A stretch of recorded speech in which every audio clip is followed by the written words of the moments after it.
Hi guys, Mrs. Elbert's here and welcome back to my channel. Let's begin.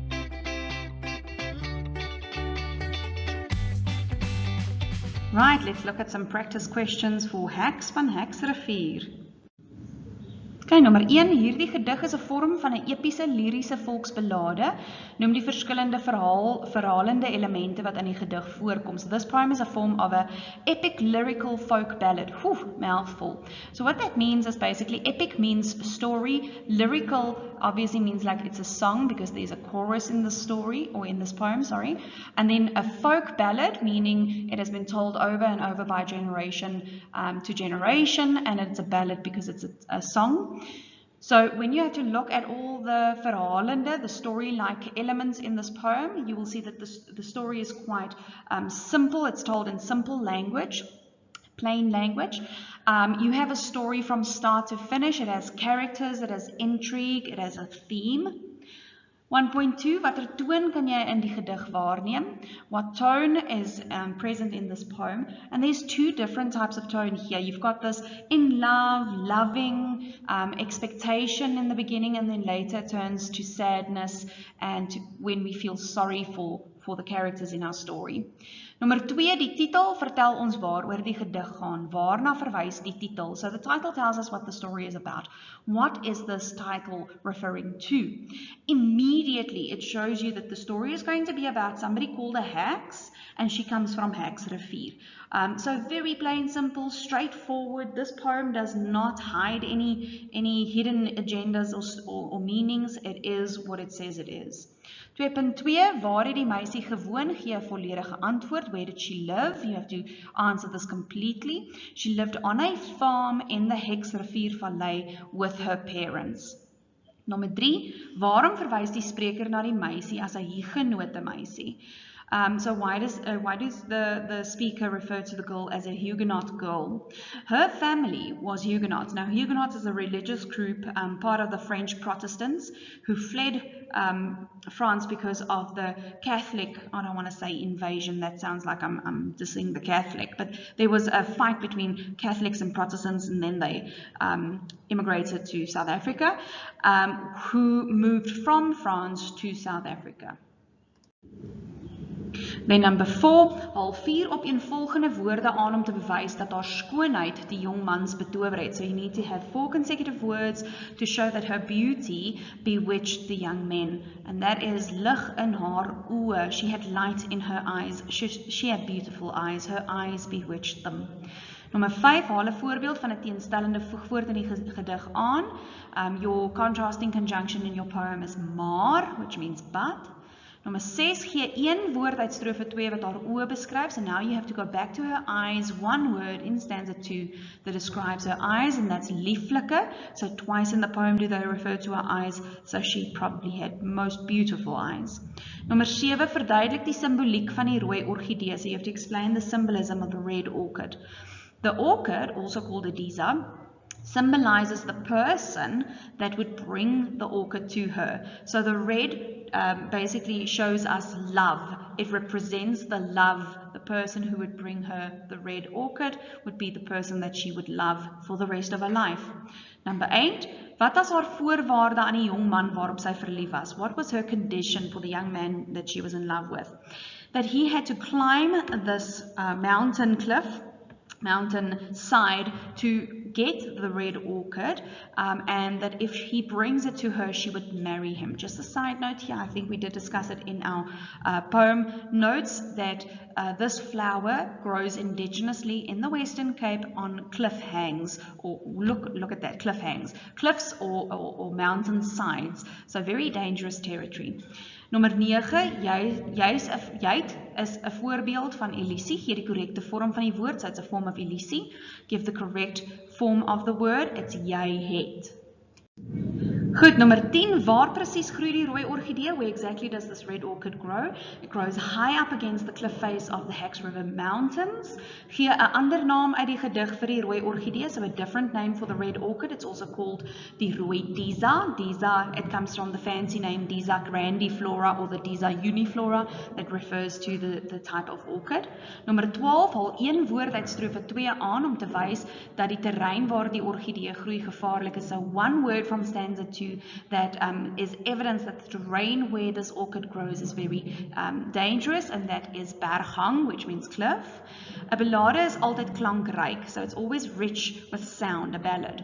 Watter stylfiguur versterk die klankrykheid van die ballade? So which stylfiguur enforces and emphasizes this klankrykheid? And that you've got two here, herhaling and alliterasie. 13.2, you have to quote an example of your answer in 14.1.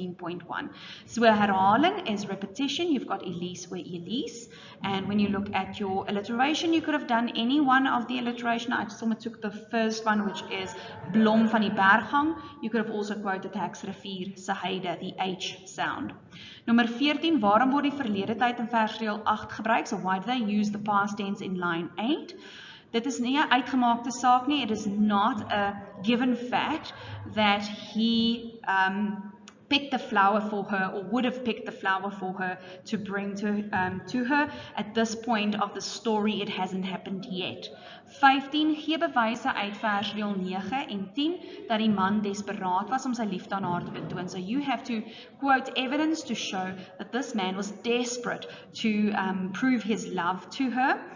And then we have the quote here. Toe hy opklim teen die kraanse na die rooi orchidee. When he climbed up against the cliffs for the red orchid, he was so desperate to prove his love to her that he was willing to climb over dangerous terrain to show her that he loved her.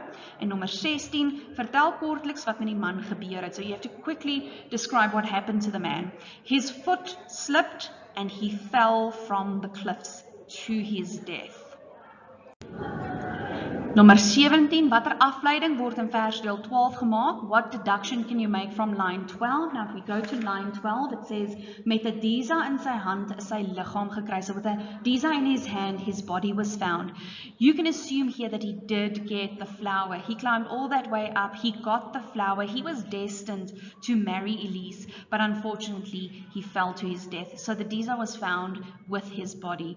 18, verwys na strofe 4, waarom staan die eensame vrou bo die afgrond? Why is this lonely woman standing at the cliff? She is still searching for her love who died. 18.2, watter stylfiguur beklemtoon die klank van die wind wat huil? So while she is standing up there is wind blowing. What is emphasizing the sound of the wind? What stylfiguur, what style figure? Personifikasie, because we've got winde wat huil. Wind cannot cry. Remember, hail means crying in Afrikaans. En dan alliterasie, it's the alliteration of the W sound that give you the v sound as the wind is blowing. 18.3, waarom bly sy na haar geliefde roep? Why does she keep on calling her loved one? She cannot forget him. She cannot move on. He was the only person that she loved. He was the only person that she would allow to love her. She's probably feeling guilty as well because she realizes that she played a role in this person that she loved so much as death. 18.4, wat is die doel van die assonansie in strofe 4? What is the aim of the assonance in stanza 4? It binds the stanza together. It makes it one big idea. Nummer 19, wat word deur die herhalende versdeels versterk? What is being emphasized by the repeating lines in your poem?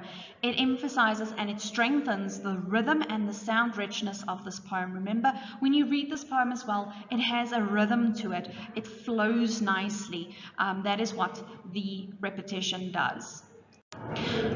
Nummer 20, verduidelik die gebruik van die verlede tyd in versdeel 18. So twice in this poem we've got the use of past tense.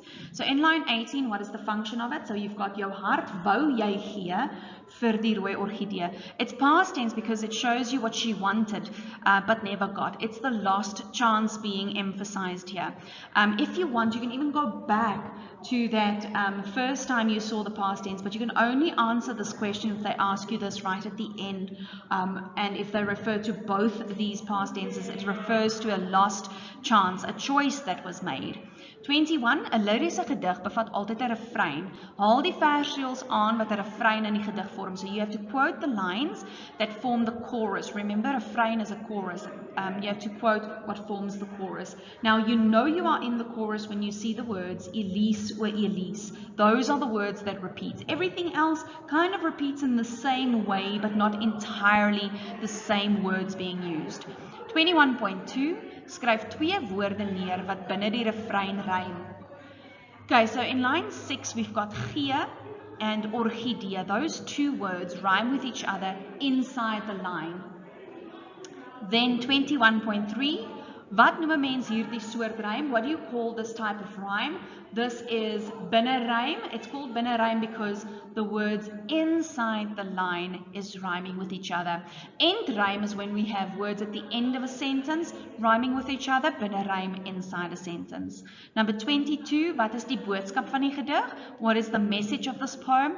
It means the message is that a person has to think carefully before you ask somebody to do something that is unreachable, like an unreachable goal. You set something that is unreachable and or something that could in fact bring harm to a person that you love. There you go, ladies and gents. I hope this helped. Thanks for watching, guys. Remember, if you've got any questions, you can follow me on Instagram at Afrikaans Classroom. Please subscribe to my channel for more videos, like and share.